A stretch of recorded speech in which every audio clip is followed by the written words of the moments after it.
Avant de rentrer dans le vif du sujet, je vous propose de définir ensemble quelques termes qui seront utiles tout au long de la vidéo.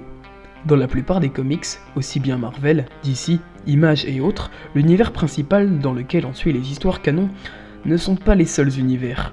Il existe une multitude d'autres dimensions, de réalités alternatives, bref, d'univers parallèles.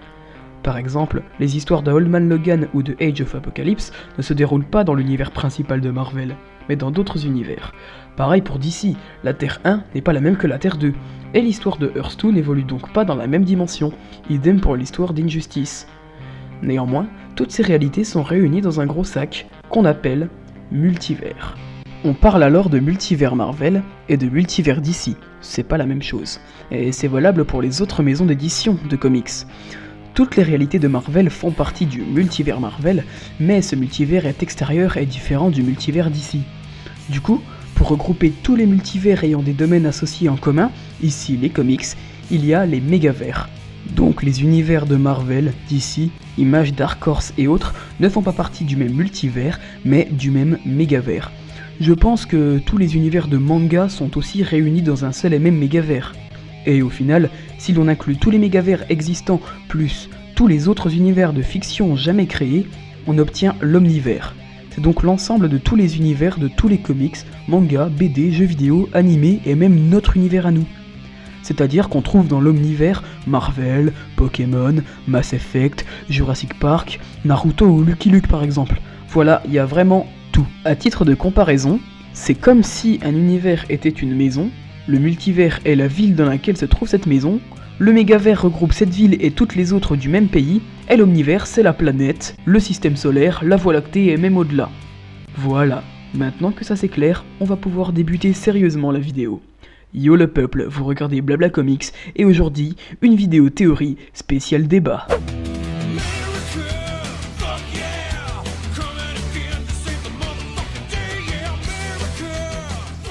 Bien, maintenant qu'on est fixé, on peut passer aux choses sérieuses. Dans cette vidéo, je vais vous parler du Beyonder, un personnage très intéressant qui a bien changé au cours du temps et qui est le sujet de bon nombre de débats parmi les fans de Marvel. J'ai passé plusieurs heures à arpenter des forums et j'ai relu l'intégrale de mon omnibus Secret Wars 2 de 1200 pages en VO pour avoir un maximum de détails. Je vais donc tenter de prouver que le Beyonder est l'entité cosmique la plus puissante de tout Marvel Comics. Et j'hésiterais même à dire que c'est peut-être le personnage le plus puissant de toute fiction jamais créée. Mais ça j'ai aucune preuve, parce que déjà je connais évidemment pas tous les personnages de fiction du monde, et que même parmi ceux que je connais, il y en a qui sont immensément puissants, mais dont on ne connaît pas vraiment les limites. Par exemple, je pense à Zeno dans Dragon Ball Super, qui est capable de détruire des univers entiers s'il le veut. Donc, plus ou moins fort que Beyonder? Moins. Mais là c'est mon côté fanboy qui ressort. Non, je dois rester le plus objectif possible. Je pense qu'il est plus sage de rester dans le mégavers des comics. Donc mon défi du jour, c'est d'essayer de vous convaincre qu'il se peut que le Beyonder soit plus fort que The One Above All. Ah, attends, avant d'écrire ton commentaire, laisse-moi au moins exposer mes arguments et après tu pourras exposer les tiens. Je rappelle que c'est une vidéo débat, donc je vous incite vraiment à approuver ou à contre-argumenter dans les commentaires, parce que si ça se trouve, tout mon raisonnement est démontable en 30 secondes. Mais attendez la fin de la vidéo s'il vous plaît. Alors, si ne vous connaissez pas Toa, déjà qu'est-ce que vous foutez sur ma chaîne? Mais bon, Toa est le dieu créateur du multivers Marvel. Il est donc omnipotent, imbattable, tout ça. Donc comment une entité pourrait lui être supérieure? Nous allons voir ça. Ah oui, je précise aussi que nous allons nous intéresser uniquement à une version très spécifique du Beyonder. En effet, pour la petite anecdote, son histoire est un petit peu spéciale. Les auteurs ont eu des problèmes avec lui, donc en gros, ils ont triché, ils ont utilisé le 49.3 des personnages, ils l'ont retcon. Pour des personnages, le retcon consiste à modifier le passé ou les origines même de quelqu'un de façon rétroactive, c'est-à-dire sans tout remettre à zéro, pour les besoins scénaristiques d'une nouvelle histoire par exemple. C'est-à-dire que les scénaristes ils se sont dit « Ah mais merde, le personnage qu'on a fait il est largement trop overpété, on peut rien faire avec lui. On fait quoi ? On a qu'à reconstruire ses origines, on lui enlève 99% de sa puissance et on fait genre que tout ce qui s'était passé avant, ça s'est jamais passé. Ah ouais ok, YOLO. » Et du coup, je suis tout à fait conscient que le nouveau Beyonder, le Beyonder post-retcon, est donc bien moins puissant qu'avant, mais je précise bien que cette vidéo sera concentrée sur le Beyonder pré-Redcon, le premier, l'original, le classique, celui qui avait toute sa puissance. Créé en mai 1984 par Jim Shooter et Mike Zeck et apparu pour la première fois dans Secret Wars Volume 1, le Beyonder n'était à l'origine qu'une forme abstraite incomplète pendant des milliards d'années. Mais c'est notamment lui qui est à l'origine de la création de tous les cubes cosmiques et qui les disperse à travers l'omnivers. Lors de l'accident qui a créé l'homme-molécule, lorsque Owen Reese fusionne avec l'un des cubes, le Beyonder prend réellement vie et prend conscience du monde. Curieux, désirant d'apprendre le fonctionnement de vie des mortels, il se rendit dans la dimension dans laquelle eut lieu son accident, dimension qui n'est autre que l'univers Marvel. Avec plusieurs morceaux de planètes récupérés au hasard dans l'univers, il crée un monde appelé Battleworld, et c'est ainsi que débutent les premières guerres secrètes que je vous invite à lire. Ok, maintenant on va commencer à pouvoir sortir les arguments afin d'appuyer notre théorie. Pour cela, j'ai épluché toutes ses apparitions dans les 2 premières guerres secrètes, avant qu'il ne soit Redcon. Et vu le nombre incalculable de démonstrations de puissance qu'il a réalisées en quelques années, on ne va pas trop s'attarder sur ses petits exploits. Mais pour en citer quelques-uns en vrac, il a téléporté tout un tas de personnages connus au fin fond de l'univers sans qu'ils ne puissent rien y faire.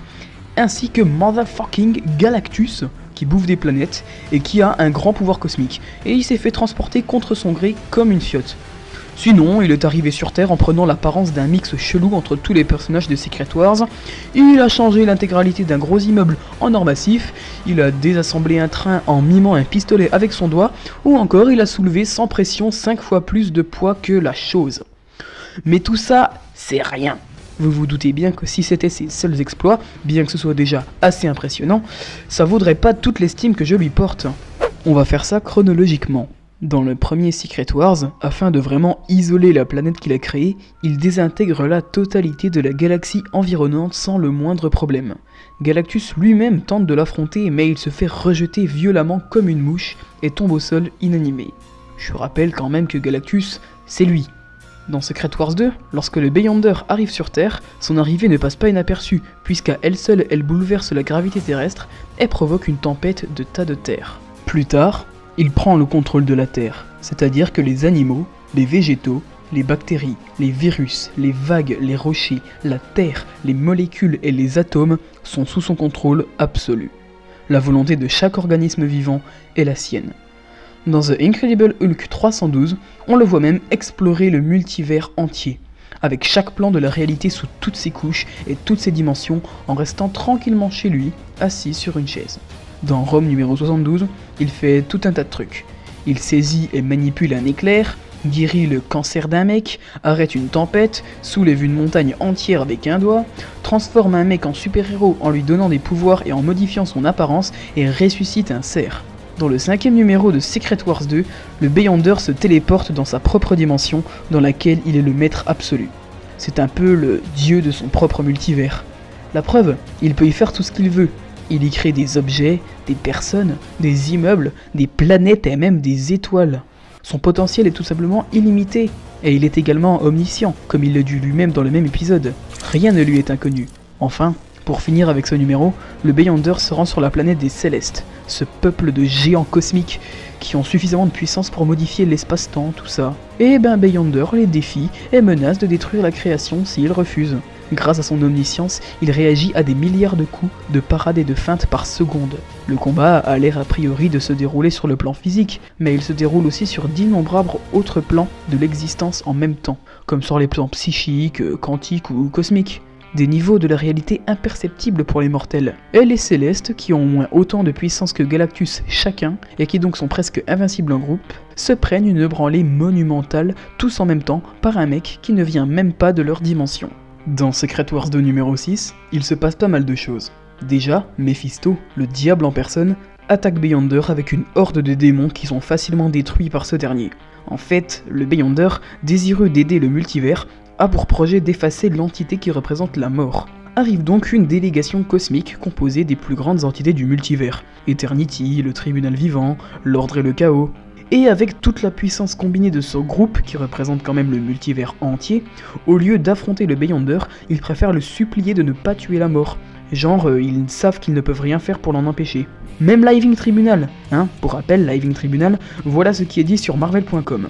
Le tribunal vivant est un être conceptuel immensément puissant, un être qui a existé depuis l'aube du multivers. Le seul supérieur du tribunal vivant est celui au-dessus de tout, l'entité qui est apparemment responsable de l'existence de toute forme de vie dans le multivers, et peut-être même au-delà. Le tribunal vivant interagit souvent avec les autres entités conceptuelles, jouant le rôle d'arbitre et de juge. Possédant un pouvoir virtuellement illimité, le rendant effectivement omnipotent à l'échelle du multivers, au-delà de toute compréhension humaine. De plus, le tribunal vivant peut surveiller l'intégralité du multivers simultanément et analyser simultanément l'immense quantité d'informations qu'il reçoit ainsi, ce qui fait de lui un être véritable omniscient. Il peut oblitérer des planètes ou des étoiles à volonté ou former des barrières totalement impénétrables autour de planètes entières ou même d'univers en entier. Ouais, ben lui là, le deuxième plus fort après Toa, il ose même pas intervenir pour juger le Beyonder. Il préfère rester là comme un con à assister à la scène. Et du coup, Beyonder se dégonfle pas, il transfère une grande partie de sa puissance dans une coupe qu'il donne à boire à la mort, et le surplus d'énergie la désintègre sur le champ. Il a tué la mort. Le Beyonder vient d'effacer le concept de la mort de l'existence. Voilà, il a buté la mort. Et toutes les entités cosmiques sont choquées, même le tribunal avoue que cette force dépasse l'ancienne. Alors que Molecule Man, qui est à cette époque le deuxième plus puissant personnage de l'univers car il peut contrôler toutes les molécules organiques et non organiques, arrive sur les lieux, toutes les autres entités ont peur de lui et s'écartent. Et pourtant, il le dit lui-même, avec toute la puissance dont il dispose, il n'est même plus capable de tuer une simple fleur, puisque tout dans le multivers est devenu immortel suite à la disparition de la mort. Dans Cloak and Dagger 4, Beyonder tue tous les trafiquants de drogue et tous les toxicos de New York, pour les ressusciter juste après en plus. Donc bon, ça avait pas trop d'utilité. Et sinon, dans Micronauts numéro 16, on le voit détruire nonchalamment 3 planètes, comme ça, tranquille. Pour le kiff sans doute. Secret Wars 2 numéro 8 maintenant. Au début de l'épisode, Beyonder est en colère, et en se défoulant un peu, il détruit un morceau entier du multivers, sans le moindre problème. Bien que Molecule Man répare aisément tout ce qu'il a détruit dans tous les univers différents, exploit qui le classe quand même au moins au niveau du Living Tribunal, il ne vaut quand même rien face à celui qui vient d'ailleurs. La preuve est un petit peu plus tard dans l'épisode, lorsque le Beyonder et Molecule Man se disputent. Owen Reese lui balance alors à la gueule une décharge d'énergie qui suffirait à détruire plusieurs milliards de dimensions. Eh bien il a fait quoi en encaissant le coup, le Beyonder? Il a toussé. Est-ce que j'ai vraiment besoin d'ajouter quelque chose? Eh bien oui, tiens. Dans Amazing Spider-Man numéro 274, le Beyonder est en train de détruire le multivers rien qu'en le pensant. Il dévaste plusieurs galaxies, univers, dimensions et extermine des races extraterrestres entières avec un simple haussement d'épaule. Passons maintenant au dernier épisode de Secret Wars 2, le 9. C'est la bataille finale. Beyonder repousse toutes les attaques des héros et livre un beau duel avec l'homme molécule. Mais celui-ci faiblit rapidement face à l'incommensurable puissance du Beyonder qui assène le coup de grâce. Une décharge d'énergie qui tue tout sur son passage et qui s'étend jusqu'aux limites de l'infini. À présent, laissez-moi vous montrer quelques phrases prononcées par les différents personnages à propos du Beyonder. Bon, la traduction n'est pas parfaite pour les screens qui sont en anglais, mais ce qu'ils disent en gros est bien là.